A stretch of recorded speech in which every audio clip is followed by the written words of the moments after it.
Assalamualaikum warahmatullahi wabarakatuh. Salam buat rekan-rekan diskusi hukum dimanapun berada di seluruh Indonesia. Alhamdulillah kita masih bisa silaturahim dan bisa bertemu kembali. Mudah-mudahan kebaikan, rahmat dan itu Allah Subhanahu wa Ta'ala masih selalu beserta kita semuanya. Berita terupdate kali ini ya, maaf baru bisa menyampaikan pendapat lagi dan ingin menjawab dari beberapa pertanyaan dari rekan-rekan yang juga sudah masuk ya. Jadi nanti saya rangkum dan sebenarnya juga sudah banyak saya jelaskan. Ini berkaitan tetap berita hukum, demokrasi dan politik tidak terlepas dari yang masih berkaitan dengan KLB Partai Demokrat itu kan. Jadi dalam webinar ataupun dalam diskusi juga sudah saya jelaskan ya. Cuma nanti saya ingin mengulang dan mengkerucutkan beberapa hal yang mungkin belum tersampaikan secara detail itu kan. Pun juga di tulisan di beberapa media, di website saya juga, di diskusihukum.online ataupun di media lain juga ada di petisi.co dan sebagainya juga. Kalau dari tulisan juga sudah ada di sana. Jadi saya ingin bacakan basis argumentasinya ya nanti sebelum ingin saya jelaskan, karena kalau kita merunut bahwa Persatuan Partai Demokrat ini kan juga ini masih seru juga karena masih ada batas waktu maksimal 30 hari. Jadi pasca adanya kepengurusan baru, terus kemudian nanti pasca 30 hari itu kapan penyerahan berkasnya kita juga belum tahu. Nah, ini saya beritakan dulu. Ini saya kutip dari CNN Indonesia. Demokrat Muldoko lengkapi hasil KLB ke Kemenkumham besok. Jadi ini sudah cepat juga ini kan, jadi tidak sampai 30 hari kemungkinan. Panitia Kongres Luar Biasa Partai Demokrat Ilal Ferhat mengatakan pihaknya akan melaporkan dan melengkapi berbagai dokumen KLB Demokrat Deli Serdang ke Kemenkumham. Ilal mengatakan pihaknya masih memiliki waktu hingga 4 April 2021 mendatang untuk melaporkan KLB Demokrat ke Kemenkumham sesuai amanat Undang-Undang Parpol ya. Ini memang saya katakan tadi di awal pasca 30 hari itu kan, nanti pasca 30 hari itu diserahkan kapan? Pasca penyerahan itu nanti Kemenkumham berlaku jeda waktu 60 hari. Jadi 45 pertama verifikasi berkas, 15 hari terakhir nanti penentuan keluar AHU atau tidak itu kan. Itu memang mekanisme secara administratif gitu kan. Saya lanjutkan, kalau kita masih ada waktu sampai 4 April, kalau kita minggu depan sudah beres, artinya Senin atau Selasa dilengkapi, Selasa atau Rabu sudah dapat kabar kita. Jadi kemungkinan minggu ini ya, kemungkinan diserahkan. Diketahui pasal 23 ayat 2 bab 9 Undang-Undang Parpol mengatur susunan kepengurusan hasil pergantian kepengurusan parpol di tingkat pusat didaftarkan ke Kemenkumham paling lama 30 hari terhitung sejak terjadinya pergantian kepengurusan. Nah, ini penting juga nanti buat evaluasi ke Kemenkumham ya untuk memverifikasinya. Ilan mengklaim pihaknya kini tengah menyiapkan berbagai persyaratan dokumen untuk dibawa ke Kemenkumham seperti struktur kepengurusan hasil KLB. Ia mengatakan struktur kepengurusan tersebut masih dalam tahap penggodokan oleh tim. Hal juga optimis laporan KLB Demokrat akan diterima dan disetujui oleh Kementerian Hukum dan HAM. Jadi artinya saya selaku panitia KLB saya optimis pasti insya Allah laporan kita diterima atau disetujui atau disahkan oleh Kemenkumham. Ini memang kubu KLB itu memang yakin sekali ya untuk diterima. Cuma kan memang independensi Kemenkumham nanti kan memang lagi diuji publik untuk sekarang, karena baru peristiwa kan baru ada sekarang. ia lantas membandingkan kepengurusan Demokrat AHY pernah melaporkan hasil Kongres tahun 2020 hampir melebihi batas waktu ke Kemenkumham. Nah, ini persoalan administratif ya, nanti ini saya bacakan beritanya.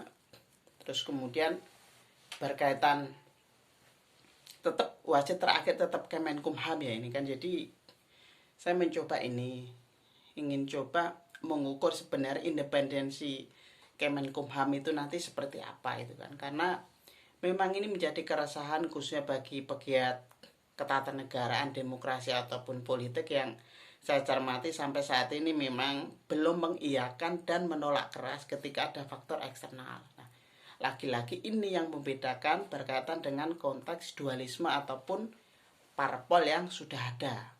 Coba sebenarnya kita kumpas sepintas ya bagaimana dualisme partai politik ini dari era ke era atau dari zaman ke zaman sebenarnya. Sepintas saja biar nanti celahnya dan bagaimana kita mengukur independensinya nanti juga bisa jelas.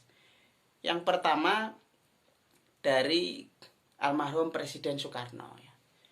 Kalau dari zaman Presiden Soekarno itu kita lihat saja hasil dari pemilu pertama tahun 1955. Jadi di sana kan ada 4 besar partai kan, dari PNI, kemudian Masyumi, PNU dan PKI.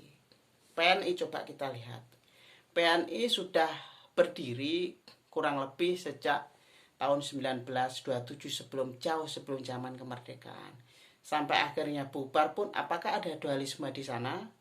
Kalaupun pertikaian internal apa pasti ada, eksternal tidak ada. Kemudian Masyumi ini meraih 2 besar suara itu kan memang juga sudah berdiri sejak tahun 45 pasca kemerdekaan, kemudian ikut pemilu pertama. Memang gonjang-ganjingnya juga cukup luar biasa itu kan, bahkan dari kalangan tokoh akademisi pun yang berbasis Islam di sana bisa pergolakan Islam moderat, non moderat dan sebagainya. Akhirnya pun juga tahun 52 sekitar 3 tahun sebelum pemilu pertama kan juga pecah juga beberapa kader dari Masyumi, yaitu mendirikanlah Partai Nahdlatul Ulama peringkat ketiga. Kemudian PKI, kalau PKI juga sudah lama bahkan hampir bersamaan ketika Perang Dunia Pertama berdiri, bagaimana sekitar tahun 1914 kalau saya cermati. Nah, apakah partai tersebut ada dualisme ataukah pergolakan? Kalaupun ada, itu kan dulu pasti akan menyesuaikan berkaitan dengan gonjang-ganjing sistem pemerintahan waktu itu, pun juga yang mengatur parpol.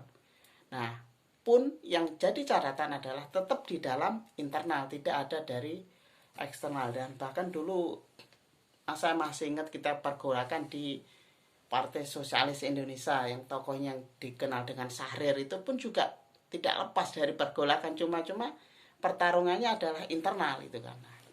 Kemudian yang kedua di era Pak almarhum Presiden Soeharto. Ketika Presiden Soeharto memang partainya itu memang cuma 3 ya, yaitu Golkar, P3 dan PDI. Lalu apakah ada dualisme? Jelas ada. Memang sejarah telah mencatat bahwa sekitar tahun 96, tepatnya 27 Juli 96 yang dikenal dengan peristiwa Kuda Tuli, yaitu ketika markas dari PDI kemudian digerebek oleh oknum atau pihak tertentu yang memang pada waktu itu ada dualisme kepengurusan juga. Kubunya Suryati terindikasi menyerang kubunya pada waktu itu Ibu Megawati. Artinya memang rusuh pada waktu itu dan sampai terjadi huru-hara, sampai mungkin bisa menjadi salah satu sebab pecahnya reformasi itu. Apakah ada dualisme? Ada. Siapa? Dari internal, yaitu dari kubunya Pak Suryati pun juga dari Ibu Megawati. Mereka itu sama-sama internal kader dari PDI, cuma pasca pecah dan penyerang tersebut lahirlah PDI Perjuangan. Nah, kemudian lanjutlah ke era selanjutnya setelah reformasi, siapa? Pak Habibie. Pak Habibie almarhum Presiden Pak Habibie apakah ada? Saya rasa tidak, karena masih ada pergolakan bagaimana pasca reformasi keluar undang-undang parpol pertama kali, yaitu 2 tahun 99. Kemudian di eranya almarhum Presiden Gus Dur, Megawati sampai SBY. Apakah ada? Saya mencatat ketiga era tersebut dualismenya hanyalah PKB, Partai Kebangkitan Bangsa. Memang embrionya ketika pada waktu itu memang poros tengah, ketika tiba-tiba Gus Dur pada waktu itu dipilih dan terpilih dalam sidang MPR, tiba-tiba terpilih menjadi presiden, walaupun idealnya Megawati yang harus jadi pada waktu itu kan. Memang di sana salah satu embrio perpecahan dari PKB. Kemudian jadi dari 3 zaman tersebut ada dualisme juga. PKB dikenal dengan PKB versi Kuningan ataupun Batu Tulis. Pun perpecahan yang kedua juga berkaitan dengan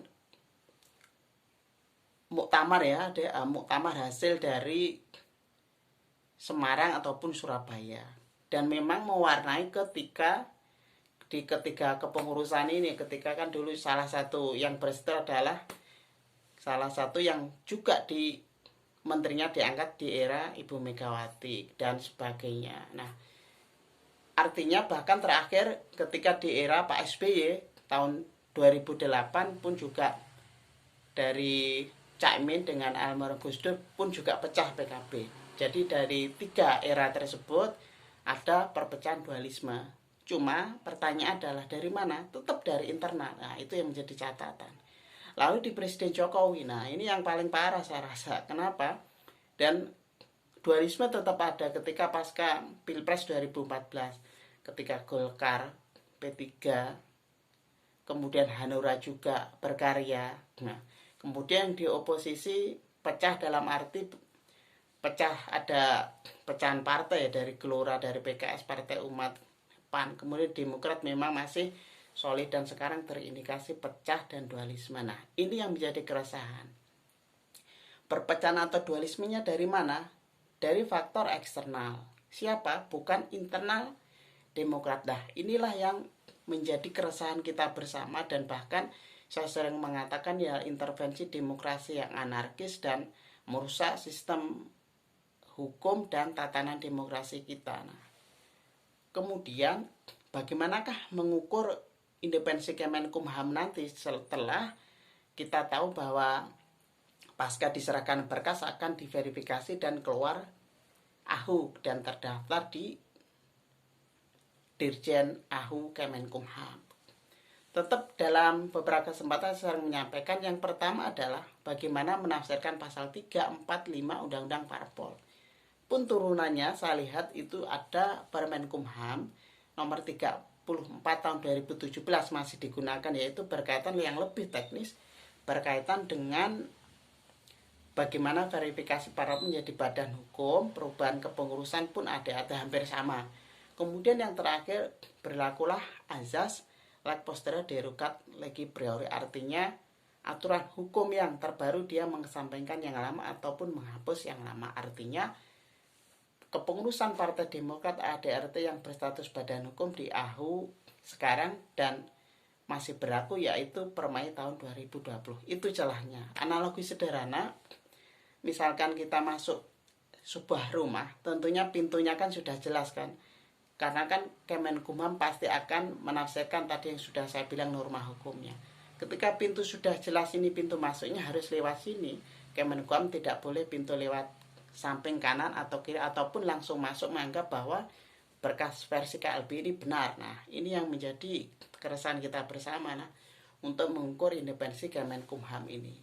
Nanti bisa disambung lain waktu ketika Kemenkumham ini sampai mengeluarkan SK AHU bagi versi KLB itu guys. Ini bukan persoalan pada posisi mana dan siapa, pun juga ini bukan pada persoalan internal belaka, cuma ini sudah menyangkut persoalan hukum dan demokrasi kita kalau menurut saya itu. Demikian yang sudah bisa saya sampaikan ya malam ini. Insya Allah bisa disambung lain waktu. Beda jangan ngambekan, beda jangan baperan. Berbeda karena kita saudara, berbeda karena kita Indonesia. Kita sama-sama belajar bareng, mudah-mudahan bermanfaat. Bersama-sama berbuat bermanfaat buat umat bangsa dan negara. Wassalamualaikum warahmatullahi wabarakatuh.